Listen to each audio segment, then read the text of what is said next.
So hello everyone, आज हम लोग डिस्कस करने वाले हैं आपके क्लास 10th के हिस्ट्री के chapter that is the nationalism in Europe के मोस्ट इंपॉर्टेंट 20 MCQ क्वेश्चंस जो कि आपके बोर्ड्स एग्जामिनेशन में आने के सबसे ज़्यादा चांसेस होंगे। और अगर आप लोग 2024 में अपने बोर्ड एग्जामिनेशन देने वाले हैं तो ये क्वेश्चंस आप लोग के लिए बहुत ज़्यादा इंपॉर्टेंट हो जाते हैं। तो मेक श्योर आप लोग इन्हें ज़रूर से ज़रूर अटैम्प्ट करें। और इन क्वेश्चंस को देखने के बाद आप लोग कमेंट सेक्शन में ये भी मेंशन कर सकते हैं कि आप लोग के कितने 20 में से सही ऑप्शन निकले। तो चलिए स्टार्ट करते हैं हम लोग आज के सेशन को। तो इसमें क्वेश्चन नंबर 1 आता है हम लोग का, who made the famous remark when France sneezes the rest of Europe catches a cold. तो इसमें हम लोग को बताना है ये फेमस रिमार्क जो कि है अगर फ्रांस छींकता है तो पूरे यूरोप को कोल्ड हो जाता है। ये फेमस रिमार्क किसने दिया था? A Louis Philippe, B Giuseppe Mazzini, C Giuseppe Garibaldi and D duke Metternich. तो इसका राइट ऑप्शन होने वाला है D, that is duke Metternich. तो उसके बाद हम लोग चलते हैं अपने क्वेश्चन नंबर 2 पे, who describe Giuseppe Mazzini as the most dangerous enemy of our social order. तो उसमें हम लोग बताना है किसने ये चीज़ डिस्क्राइब की थी कि जूसेप मैजिनी सबसे मोस्ट डेंजरस एनिमी है सोशल ऑर्डर का।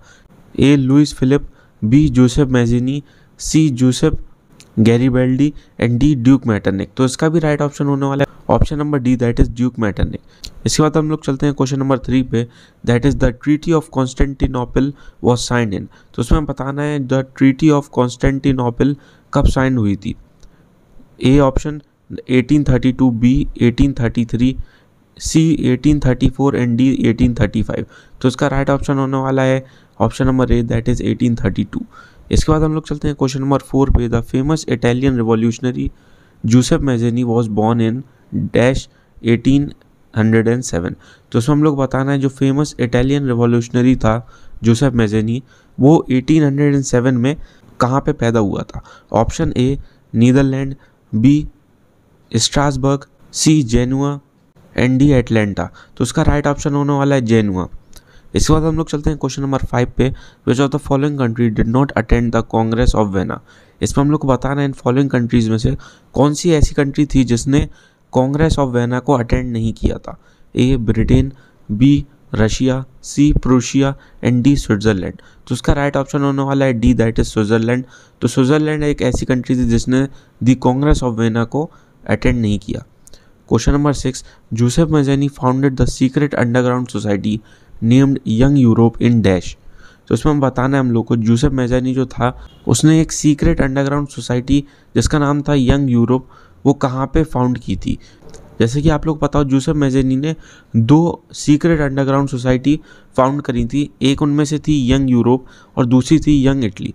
तो इसमें हम लोग बताना है यंग यूरोप नेम से जो सोसाइटी थी वो कहाँ पर थी। A Marseilles, B Berne, C Vienna and D Brussels. तो उसका राइट ऑप्शन होने वाला है बी, दैट इज बर्ने। इसके बाद हम लोग चलते हैं क्वेश्चन नंबर 7 पे, Giuseppe Mazzini founded the secret underground society named Young Italy in. तो उसमें हम लोग बताना है जो दूसरी अंडरग्राउंड सोसाइटी थी जो कि जूसेप मैजिनी ने फाउंड करी थी जिसका नेम था यंग इटली वो कहाँ पर थी। A Marseilles, B Berne, C Vienna and D Brussels. तो उसका राइट ऑप्शन होने वाला है A, that is मार्शलिस।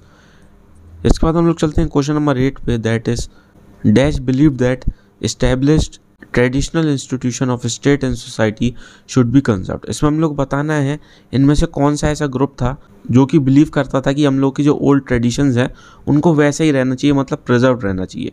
Option A conservatives, B liberals, C democrats and D none of the above. तो इसका राइट ऑप्शन होने वाला है ए, दैट इज कंजर्वेटिव्स। तो उसमें जो कंजर्वेटिव्स थे वो ये बिलीव करते थे जो हम लोग के पुराने ट्रेडिशंस हैं उन्हें प्रिजर्व रहना चाहिए सोसाइटी में। Question number 9, the civil code of 1804 in France is usually known as. इसमें हम लोग को बताना है जो सिविल कोड था 1804 का फ्रांस में उसको हम लोग किस और नाम से भी जानते हैं। A the French revolutionary code, B the Napoleonic code, C European imperial code and D the French civil code. तो उसका राइट ऑप्शन होने वाला है option number B, that is Napoleonic code. इसके बाद हम लोग चलते हैं क्वेश्चन नंबर 10 पे, who was proclaimed the emperor of Germany in 1871 at Versailles.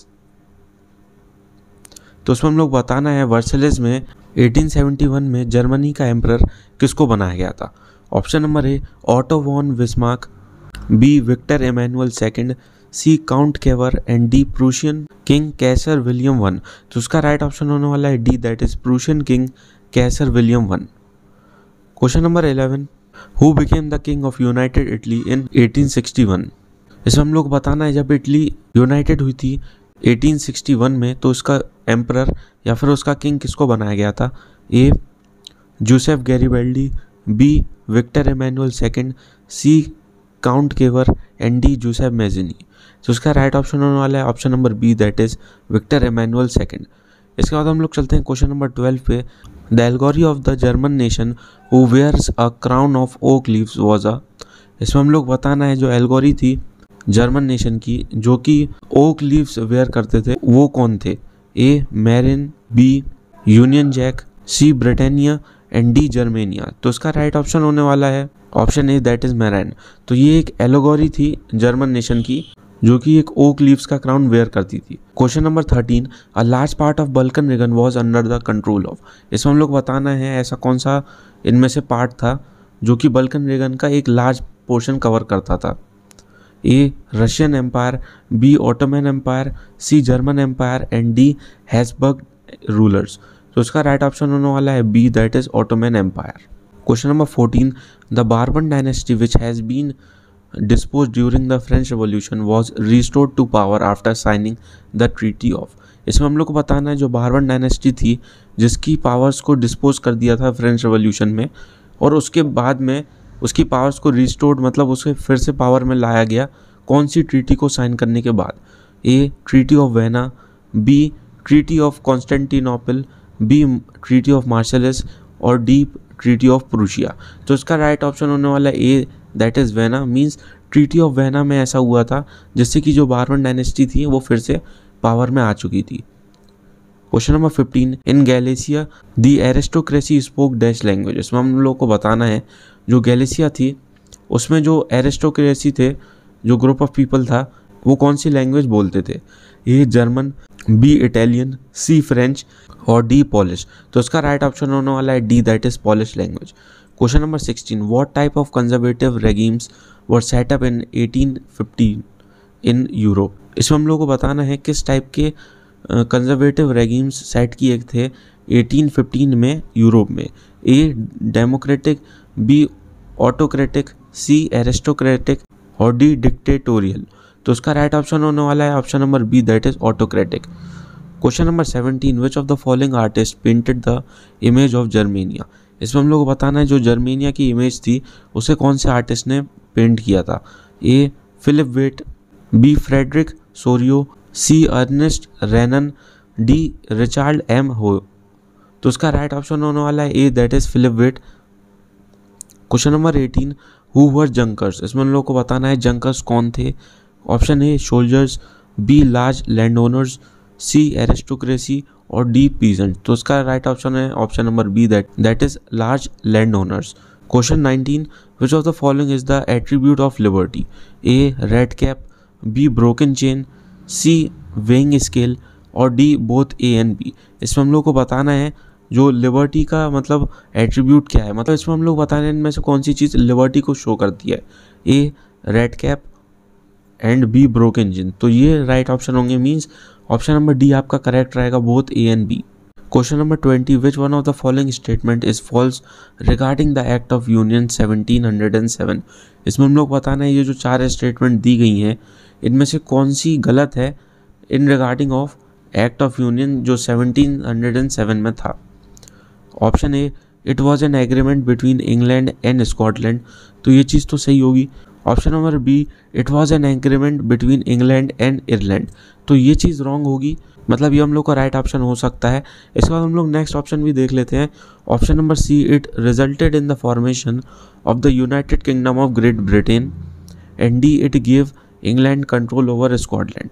तो उसमें सारी चीज़ें यहाँ पे स्टेटमेंट राइट हैं एक्सेप्ट बी जो कि है it was an agreement between England and Ireland. तो ये इसका राइट ऑप्शन होने वाला है। तो यहाँ पे हम लोगों ने 20 MCQ क्वेश्चन डिस्कस किए आपके नेशनलिज्म इन यूरोप चैप्टर से, जो कि आपके बोर्ड एग्जामिनेशन में आने के सबसे ज़्यादा चांसेस हैं बिकॉज ये बहुत ज़्यादा इंपॉर्टेंट क्वेश्चन आपके होते हैं MCQ पॉइंट ऑफ व्यू से। तो उसमें आप लोगों को कमेंट करना है कि इन 20 में से आप लोगों के कितने आंसर सही निकले, और आप लोग ये भी बता सकते हैं कि आप लोगों को नेक्स्ट चैप्टर कौन सा चाहिए जिस पे आप लोगों को इसी टाइप का सेशन चाहिए। और मैं आप लोगों को एक और चीज़ बता देता हूँ कि इसी टाइप के और भी आप लोग के चैप्टर्स के ऑलरेडी इस टाइप के MCQ सेशंस बन चुके हैं, जो कि आप लोग डिस्क्रिप्शन में जाके प्लेलिस्ट देख सकते हैं, वहाँ से आके भी आप लोग उन्हें वॉच कर सकते हैं। तो चलिए मिलते हैं आप लोगों से नेक्स्ट वीडियो में, तब तक के लिए take care and thank you.